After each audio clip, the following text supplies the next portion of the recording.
राष्ट्रिय झण्डा ओढेर सिंहदरबार आगो लाउन हाम्रो नयाँ पुस्ता जाँदैन, गएको छैन, गएको होइन। हाम्रो जेएनजीले सिंहदरबार आगो लाउँदैन, संसदमा आगो लाउँदैन, होटलहरूमा आगो लाउँदैन। किन त्यस्तो घटना घट्यो त्यसका लागि आयोग बनेको छ, छानबिन गर्ला। म विश्वस्त छु छानबिन होला, त्यसले सत्य तथ्य अगाडि ल्याउला। किन त्यस्तो हो? अहिले एउटा हल्ला चलाइएको छ केपी ओली भन्ने, मान्छेहरूलाई भन्न लगाइएको छ मलाई बन्दुक देऊ म हान्दिन्छु, मलाई तरबार देऊ म काट्दिन्छु, मलाई ड्रोन देऊ म ड्रोनबाट हान्दिन्छु, मलाई के देऊ म त्यसबाट चाहिँ केपी ओली मारिदिन्छु। यस्ता खालका आवेश उत्तेजनाहरू सिकाइएको छ र ती कुराहरू सगौरव प्रसारण गरिएको छ। केपी ओली त आफै बालुवाटारमा के भइराखेको छ भनेर सोधेर बसिराखेको थियो।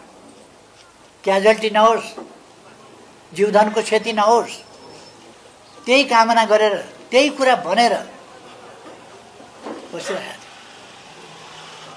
गोली चलो भनेको सुनेपछि गोली कसरी चलो, गोली चलाउने तहमा कसरी पुग्यो मैले सोधेको छु।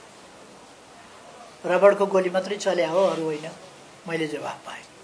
पछि मैले सुने 14 जनाको निधन भइसक्यो। कसरी 14 जना मारिए युवाहरू? मैले खोजेको छु। मैले सोधेँ कहाँ गोली लागेको छ, कसरी मरे त? टाउकामा, छातीमा। अनि खुट्टा त सुरक्षा फोर्सले त घुँडामुनि हान्ने चलन हुन्छ, घुँडामुनि हाने हुन्छ। कसरी टाउकामा गोली लाग्यो? म सोध्दैछु यस्तो किन भइराखेको छ, कसरी रोक्न सकिन्छ यस कुरालाई, म भन्दैछु।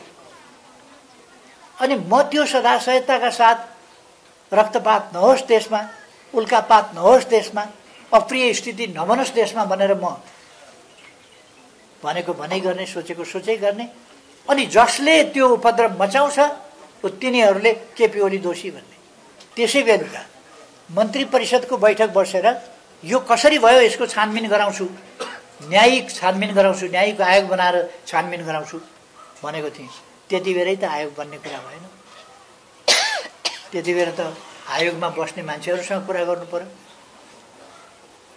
अब त्यसभन्दा पछि मैले भोलिपल्ट 11 साढे 11 बजेतिर राजीनामा दिएँ।